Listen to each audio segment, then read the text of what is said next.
YouTube family, welcome back to another video reaction, and today we're checking out World War One Oversimplified.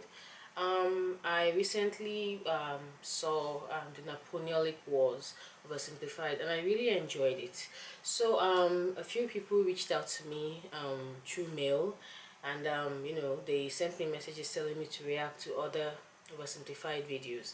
So World War One and World War Two were like a huge suggestion. So I'm going to start with these videos. So today it's World War One. So I've read a few books about World War One, but I think I read it probably for maybe my history elective in university. So it wasn't really, I didn't read it to I didn't really read it to understand. I just read it to like pass the course. However, World War Two, I've read lots of books about World War Two, with lots of movies about it, and it's more recent than World War One. And people pay, well, I wouldn't say people pay more attention to World War Two, but World War Two has I don't know, like most people recognize World War Two. Is that even the right word? I just don't know, like of the two world wars, World War Two seems more closer to us. So it's the one people talk about more, since it's kind of like the last major war that the world has had. So because of that, and with movies and other things, I kind of followed the most of the events, the major events in World War Two. So World War One, not so much. So this will probably be my first time to really understand the events in World War One as simple as possible. So let's get into it, guys. Also, guys, if you haven't seen the real I said real if you haven't seen the main video from Oversimplified, please head out to his channel. He has lots of I believe interesting videos, because they have millions of views. So check out the original video on his channel, then you can come back to check this out. So I'm going to leave the link on the description. So let's get into this. The world of 1914, a time of modern technology, culture, and fashion. Truly the height of civilization. Let's have a war. On an Everyone ostrich. knew a big war was coming. France wanted some stuff back that Germany had taken from it. Germany wanted to take more of everyone's stuff, and they were building a big sexy navy that was making the British. Wait, so in World War One, Germany was still trying to take things that, take lands that didn't belong to them, just like in World War Two. I don't remember all these details at all reading World War One. I think it was just in a book that I just read to like, oh, okay, I don't want to fail this course. I just read, memorized a few things, a few details, but nothing. After the exam, I passed it. I think I got a C in it or something. I moved on. I didn't even remember what I read the next day. So most of this probably won't make any. I probably won't remember any of this. Uncomfortable. These two empires thought they were really cool, but lots of different people who Austria, lived there Hungary. didn't think it was so cool. And some of them had even been declaring independence with help from Russia. Everyone was talking about each other behind each other's backs, throwing the fact that military technology had come a long way since the last major war, and suddenly everyone was pretty eager to beat each other up. In this area of Austria-Hungary lived some Serbs and Bosnians who hated living in Austria-Hungary. So the Austro-Hungarian Archduke Franz Ferdinand goes there for a nice drive in an open-top car with his car's route published in advance. And that went just about as well as you'd expect. Some assassins were waiting. I think I remember that this part about him being assassinated. Some officers behind him instead. So the Archduke goes into hiding, leaves Sarajevo, and the whole war never happens. Except no, the Archduke doesn't leave. It happened. Goes back out in the open-top car to visit the injured officers in hospital. The driver takes a wrong turn. So after he missed being blown up, he still went out in this car with the rooftop opened. I didn't even read this part. I just read that he was assassinated. But coming back to this, why would you still go out with the hood of your car still opened? by sheer coincidence, gets stuck beside one of the failed assassins. One of the failed assassins. Wow. Austria-Hungary is understandably pissed about all this. It's almost like it was They think meant the to be or Serbian something. government had something to do with it, which they might have. So they go to their ally Germany and say, hey Germany, we're going to declare war on Serbia, and Germany is all for that. So Austria-Hungary sent a big list of impossible demands to Serbia, and when Serbia refuses, they declare war. Wow. Austria-Hungary.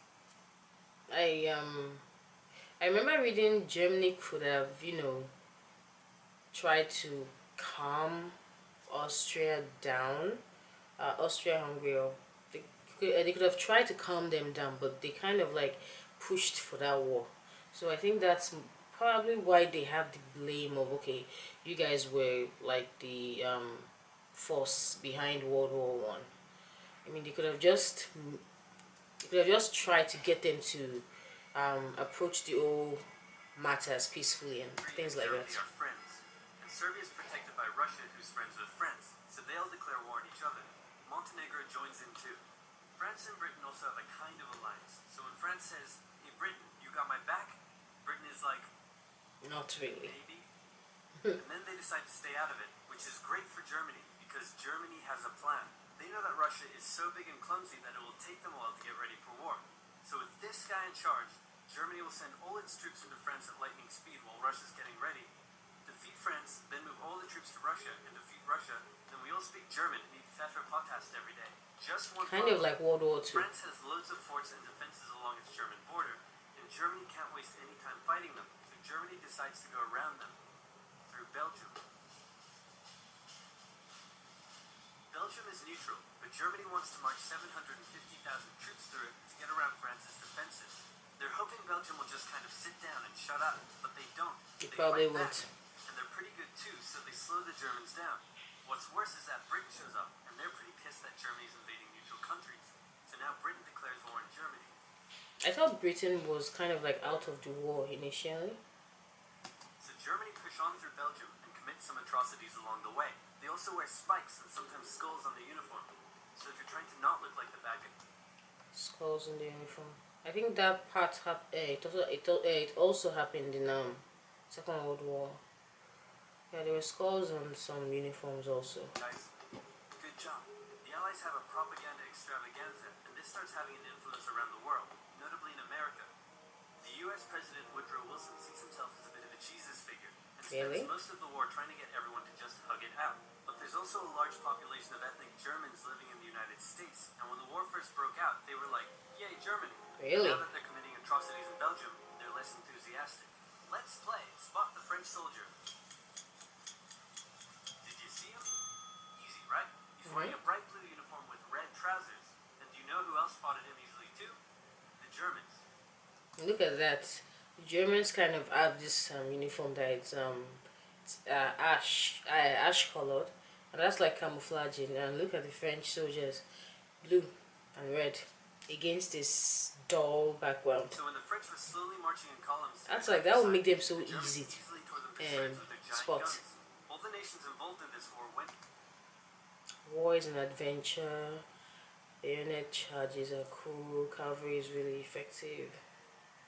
Dying for your country is awesome. Things have changed a lot since then. And with an old school war mentality, all Nah. of them had to update their uniforms and tactics a lot during the Great War. No red trousers, please. Sorry, This war was friends. going to be like nothing anyone had ever seen before. Russia's ready for war, and way earlier than expected. Hey, Austria-Hungary, can you get on top of that? Oh yeah, sure, we've got this. Nope. So Germany has to send some troops back to the east to defend against the Russians. The chief of staff of the Austro-Hungarian army is this guy, and although he is handsome, he turns out not to be the best military strategist. What does he being handsome have to do with that? Advice? He comes running back to Germany whenever they get in trouble. Austria-Hungary even gets its ass kicked by tiny Serbia, who repels all their invasion attempts at the start of the war. It's better news for Germany in the north, though, where they almost completely wipe out the Russian second army. Back on the western front, the Germans continue advancing and are in sight of Paris. At this point, anyone would be forgiven for thinking the Germans were going to get that quick victory after all. Okay. Then things start to go wrong. The French commander-in-chief knew something had to be done, and he ordered his armies to stop retreating. In the resulting battle, a gap opened up in the German lines. If a gap opens up, the enemy can use it to flank you from the side and behind, so the German armies have to retreat. The Allies launch a counterattack, so the Germans dig into defensive positions. The Allies do the same. Then both sides move north, trying to outflank Can each you other. imagine these guys were fighting not knowing that in a few decades there would be an even crazier war? I don't know, like a deadlier one than this particular war that they're fighting. Please, can there not be a World War III? At least not in my lifetime or my grandchildren's lifetime. These wars are just terrible. Along the way, when they reach the sea, they're in a stalemate with trench systems running the whole way from the coast to Switzerland. Wow, that's a long trench system. Here's how trench warfare works. Two opposing lines of trenches with no man's land in between. Okay. One side would pummel the other with hundreds of thousands of artillery shells, just like in the sometimes for movies. days at a time. This had a huge psychological effect on the soldiers, leaving many shell-shocked. Then, the attacking troops would leave their trenches and rush across no man's land, a muddy wet mass of shell craters and barbed wire. The defending trench would unleash machine gun fire on the attackers, inflicting thousands of casualties. That's the like attackers would sure send wave death. after wave until either they gave up or the opposing trench was finally Can overrun. you imagine? There would be months of fighting and the deaths of thousands in order to gain a few meters or kilometers of land. It's just stupid. Living in the trenches was hard work too. Corpses, mud that could swallow you whole, pools of poisonous water, rats, disease, the smell. It's insane that millions of soldiers put up with these conditions. Yes, why would you do this to yourself? For years. Or why would governments, like the government of countries, do this to its own people, its own, the youth, the children? Why would you do this? Let's look at the whole trench system. It's dumb.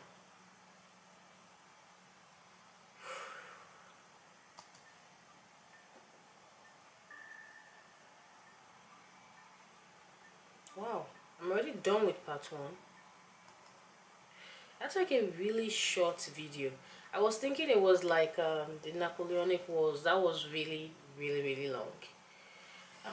Okay guys, see, just like I said, like the whole idea that these men were fighting and they never had, you know, the idea that, oh, in a few years, I don't know, the results of this war would kind of consequentially leave problems, unsolved problems, into another greater war, which our children that we're fighting for now will have to fight then, and most of them will have their lives shattered because of these decisions that we couldn't just solve. There's so many lives lost. I know it's a different time, but these were still people. Anyway guys, thank you for sticking out with me this long.